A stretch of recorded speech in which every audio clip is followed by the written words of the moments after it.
And good day to you all. Welcome to another edition of the Weather Academy. Meteorologist Tom DeVecchio, and hopefully you are enjoying yourselves. And for most of you, today, of course, the day before Thanksgiving, you're probably off of school.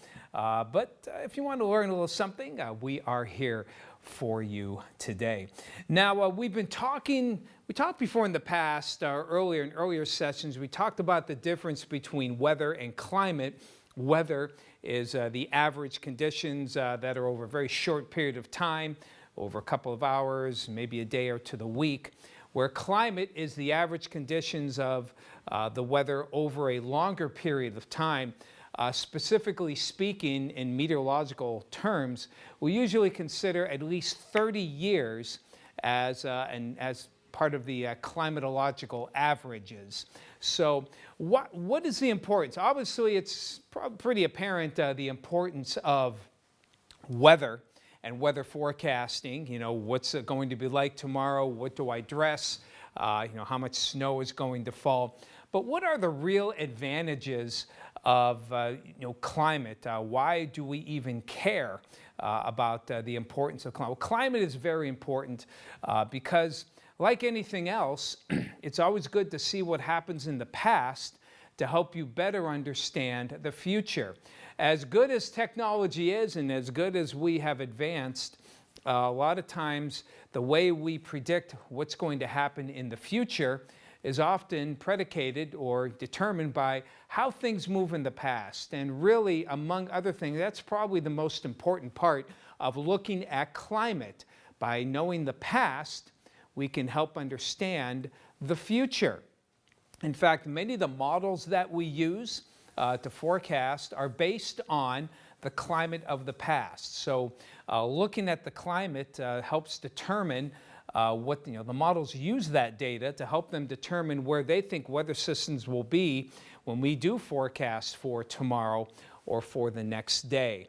So what are some of the things that we can utilize when it comes to climate? And having said that, some of you may have watched our winter weather special, and my topic was on the climates and the temperatures of the past, since the 1940s. So we're looking at about an 80-year look. In case you missed it, I'm going to give you a brief overview of that. And let's pop up the graphics here, Cindy. And what we have here is an average temperature profile of the average temperatures. Now, what this shows is that as we look here, this is the 1940s, 50s, 60s. So those are the up and down lines. And across, these are average temperatures. This is in degrees Fahrenheit. So these are the winter averages. So what can we garner from what has happened in the temperatures over the past 80-some years? Well, you notice from the 1940s to the 1950s, the average temperature, this is taking the high and the low and the average of each winter day. And notice we do it from December to February. Those are statistically the coldest months of the winter. So notice we went up, and then, boy, there is a steep drop in those temperatures from the 50s to the 60s to the 70s, and then an equally impressive rise from the 70s, 80s, and 90s. So what does that tell us? Okay, hold on, let's keep going here. Then we start to go down a little bit from the 90s to the 2000s, for the temperatures have gone up from the 2000s, from 2010 to our current 2019. So what we see is a clear pattern here of 20 years of steady drop, another 20 years of steady rise, and then for the past, if that had gone in its typical path, we would have expected another drop. But the drop was not quite as apparent, and it looks like it's gone up from 2010. So we saw a fairly consistent look in the drops in temperatures, while a nice, and then a nice rise here from the 70s to the 90s. but things are a little more uncertain here from the 1990s to the 2010s.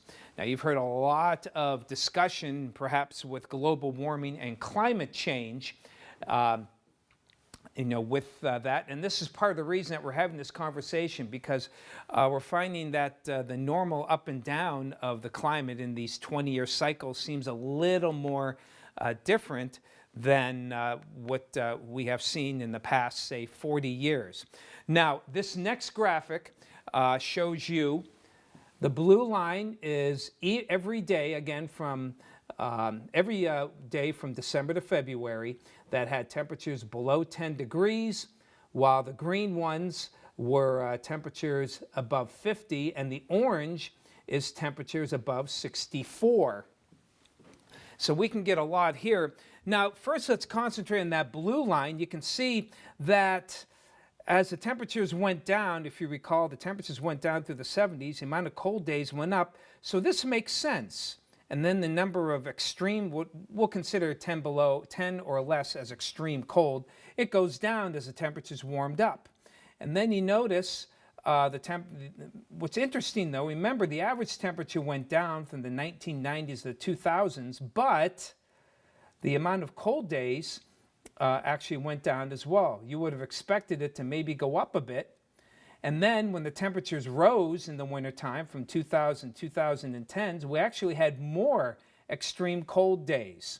So, on the other side, notice especially in the past 20 years, the temperatures went down in the wintertime from the 1990s to the 2000s.